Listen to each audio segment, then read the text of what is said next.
अस्सलाम वालेकुम रहमतुल्लाहि व बरकातुहू। उम्मीद करता हूँ कि आप सब लोग खैरियत से होंगे। होम्योपैथी की वीडियोस का सिलसिला जारी है। आज जिस दवाई के बारे में मैं आपसे बात करूँगा वो है कम्फोरा। कम्फोरा दवाई जो है वो कफूर से तैयार की जाती है। पुराने वक्तों में ऐसा लोग करते थे कि थोड़ा सा कफूर लेकर उसको किसी अल्कोहल में रख देते थे। जब वो उसमें घुल जाता था तो जब किसी को ठंड लगती थी, बुखार होता था, तो वो उसको इस्तेमाल करवाया जाता था। कम्फोरा के अंदर दो फेजेस पाए जाते हैं मरीज़ में। एक, बहुत ज़्यादा ठंड लगती है और दूसरी बहुत ज़्यादा गर्मी तपिश महसूस होती है। लेकिन इसके अंदर मरीज़ जो है वो उल्टा रिएक्ट करता है।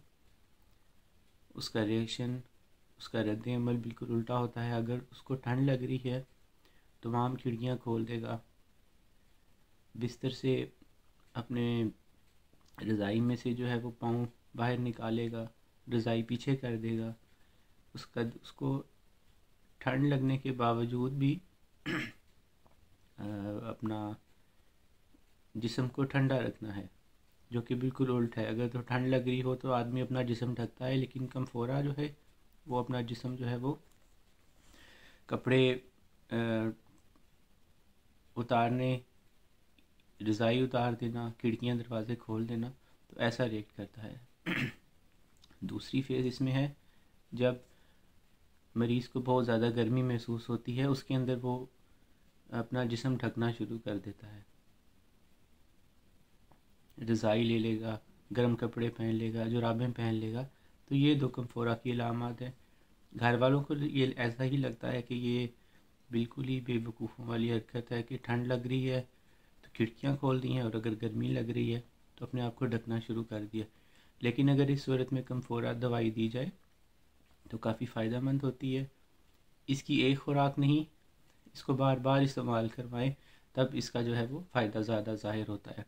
यानी कि अगर एक खुराक दी है तो उसकी थोड़ी देर के बाद ही दूसरी खुराक दें, तब इस तरह जो है वो कम्फोरा दवाई काम करती है। एक और चीज़ इसके अंदर ये है कि अगर तो मरीज़ अपने हवास में नहीं है, अनकॉन्शियस है, उसकी तमाम तकलीफ़ें बढ़ती रहेंगी।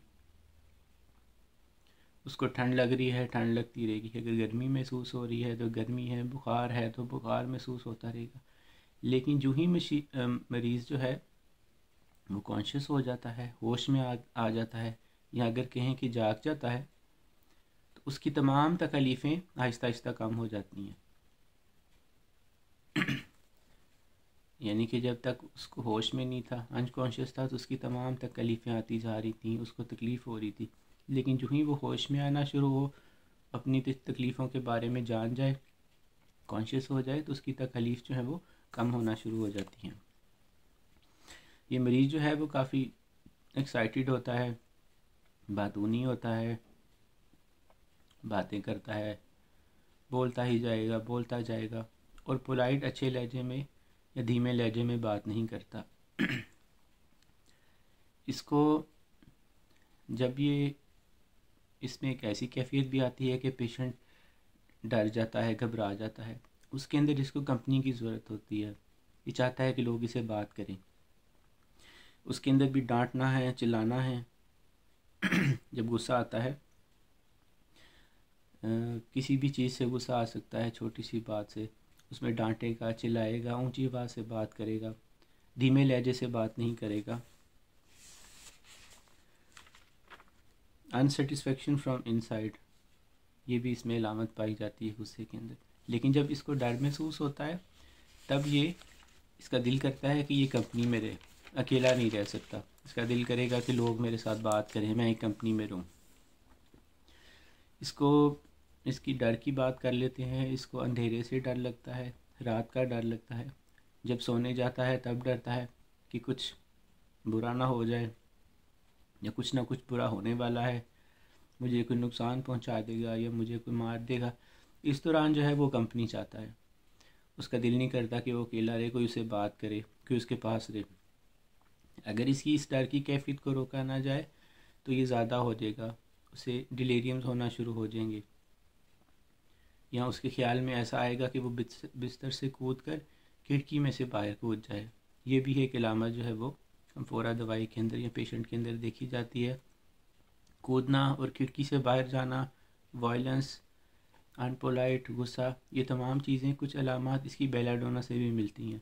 बेलाडोना में भी वायलेंस पाई जाती है, गुस्सा पाया जाता है, मरीज़ चीखता है, चिल्लाता है और बिस्तर से कूदता है या खिड़की से बाहर जाना को पसंद करता है। फियर, एंगर और डिलीरियम की ये 3 चीज़ों की बहुत अच्छी दवाई है कोलरा की भी अच्छी दवाई है। अगर जिनको गर्मियों में जुलाब लगते हैं उसकी भी बहुत अच्छी दवाई है कम्फोरा। इसकी कमज़ोरी बहुत ज़्यादा बढ़ जाती है और बहुत तेज़ी से मरीज़ जो है वो बहुत कमज़ोर हो जाता है। उसकी वजह यह है कि जिस्म में वाइटल फ्लूइड्स इतनी जल्दी कम होना शुरू हो जाते हैं कि 4 या 5 दफ़ा बाथरूम जाने के बाद, टॉयलेट करने के बाद मरीज़ इतना ज़्यादा कमज़ोर हो जाता है कि उसकी बिल्कुल भी जान बाकी नहीं रहती। अमूमन तौर पे 4 या 5 टॉयलेट्स के अंदर मरीज़ की इतनी बुरी हालत नहीं होती कि उसकी इतनी ज़्यादा एनर्जी कम हो जाए, लेकिन कम्फोरा दवाई के अंदर ऐसे होता है। अमूमन 5 या 10 दफ़ा वाशरूम जाने के बाद जो है वो मरीज़ को कमज़ोरी शुरू होती है, क्योंकि उसके जिस्म का सारे फ्लूइड्स जो हैं वो टॉयलेट के ज़रिए निकल जाते हैं। लेकिन कम्फोरा दवाई में बहुत ज़्यादा कमज़ोरी, बहुत जल्दी कमज़ोरी हो जाती है। 4 या 5 दफ़ा टॉयलेट जाने के बाद शदीद कमज़ोरी हो जाती है, क्योंकि वाइटल्स फ्लूइड्स जो हैं, जिस्म के अंदर फ्लूइड्स हैं, वो बहुत जल्दी कम होना शुरू हो जाते हैं। एमरजेंसी में बहुत अच्छी दवा है। अगर ये अलामत हैं, कॉलरा है, ठंड है या गर्मी लगी है पेशेंट को, तो उसके अंदर इसको लगातार इस्तेमाल करवाया जाए, यानी वक्फे से कई दफ़ा इस्तेमाल करवाया जाए तो उसके बहुत अच्छे नताइज जो है वो निकलते हैं। इसके अंदर पल्पिटेशन बहुत ज़्यादा स्लो हो जाती है, मरीज़ की नब्ज़ इतनी आहिस्ता हो जाती है कि मरीज़ की नब्ज़ को जांचना या महसूस नहीं होती, नब्ज़ ढूंढना बहुत मुश्किल होता है, इतनी ज़्यादा कमज़ोरी हो जाती है। जिसमें तमाम डिस्चार्जेस सप्रेस हो जाते हैं, यानी कि कम हो जाते हैं, पेशाब बहुत ज़्यादा कम आता है और जितना भी पेशाब आता है उसके अंदर जो है वो जलन पाई जाती है और बाकी डिस्चार्जेस भी कम हो जाते हैं जिस्म में।